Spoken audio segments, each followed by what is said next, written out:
One of the most well-known NGOs in South Africa is SECTION27, who led the fight against the government in the Limpopo textbook education crisis. Mark Heywood, the man at the helm.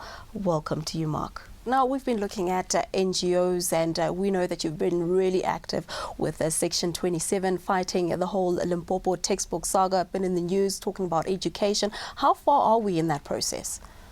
Well, there's been a certain amount of progress in Limpopo. I mean, as you know, as a result of the court action in 2012, we managed to get textbooks delivered to 1.5 million schools. But the problem is that the underlying decay and mismanagement of the education system in Limpopo has not been addressed. And in fact, it's an indicator of a deeper decay and mismanagement that exists throughout the basic education system. So, you know, to give you an example, for 2 years, we have been raising with the Department of Basic Education the fact that they have cut what is known as norms and standards funding to schools. And norms and standards is the money that principals use to buy everything from domestos to paper for the photocopy machine to toilet paper and so on and so on.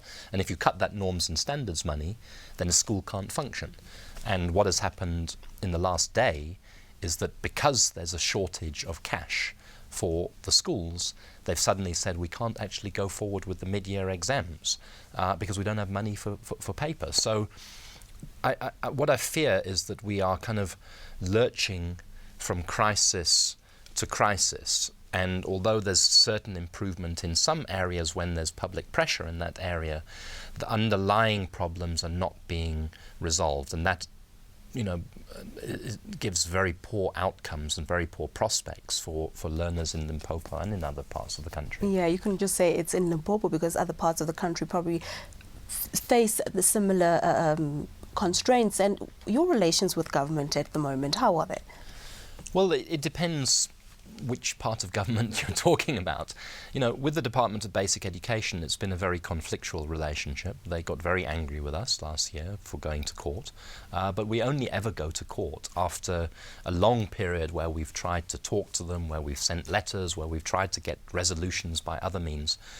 But, I mean, I'm pleased to say that, you know, conflict is often followed by accommodation, and whenever we're in conflict, we're always careful that we don't entirely close doors. You know, we always try to reason with people and say, look, we're rational. What we're doing is about the Constitution. It's about the best interests of this particular population or group of people. So, you know, the good news with, say, education is that we are now cooperating very well with certain education officials. And just to give you one example, at the end of last year, we threatened to take them to court over the state of toilets in the schools in Limpopo, which is just abominable.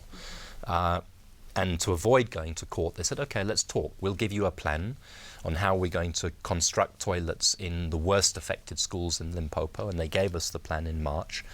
And so now we have a plan, and we're able to say, okay, we will monitor your plan. We have people in those schools. They'll tell us if the building is taking place. If the building doesn't take place, then we'll go back to court. But we will trust you at the outset. So it's up and down. But it's so funny that you have to threaten them before they actually take action. Can this really continue? No, it's not. It's not ideal, and it's not sustainable. And I think that the deeper problem is that we have officials in high positions in government, particularly in provincial departments of health and education, who are not aware of their duties under the Constitution when it comes to the provision of education or when it comes to the provision of healthcare services. There are multiple failings, and what we really need is a political will. And again, you know, to draw kind of comparisons from the past, we spent many years fighting the Minister of Health, the former Minister of Health, Mantu Shabalala Msimang, over antiretrovirals.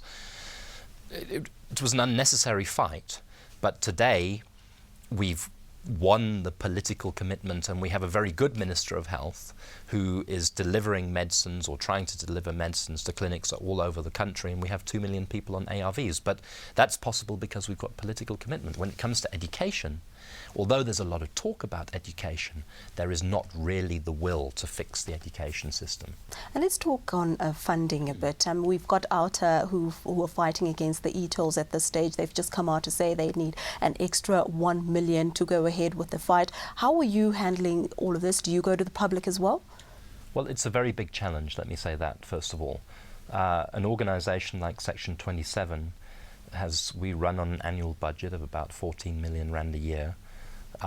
We don't take any money from the government. The private business sector seems to be scared of us, and I'm not quite sure why. They shouldn't be. And so we have to constantly seek donor money from the public. Now, I think one of the problems in South Africa is that many organizations like ours are actually funded from outside South Africa. So if I look at the kind of portfolio of who funds Section 27, it's the Ford Foundation, it's Atlantic Philanthropies, it's the German government, it's the Swedish government. And there's something wrong when institutions that protect and advance our democratic rights and freedoms are funded from outside of South Africa rather than from within South Africa. It also just creates constant insecurity. I spend a lot of my time thinking, where are we going to get next year's money from, which makes it very difficult to sustain and grow an organization even when it's successful like we are. Like you say, the private sector is pretty scared of you, would want to work with you. What is the role of NGOs, or do you think there's still a future in South Africa for NGOs? I think there's a very big future for NGOs.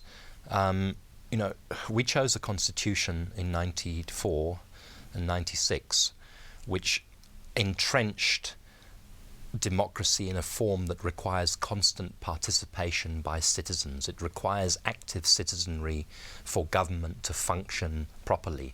The Constitution, for example, doesn't just talk about the right to join a political party, it talks also about the right to campaign for a cause. So the notion of people being active, the notion of civil society, of NGOs, is part of the blood of the new South Africa. What we need to be doing is getting better recognition and understanding of the role of NGOs, because there's a lot of misunderstanding.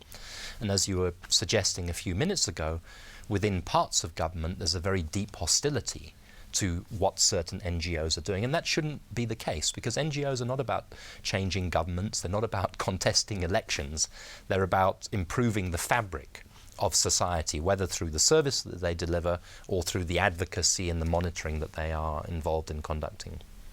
Well, there you have it, Mark Heywood from Section 27, really talking about the need of NGOs in the South African economy and the important role that they play.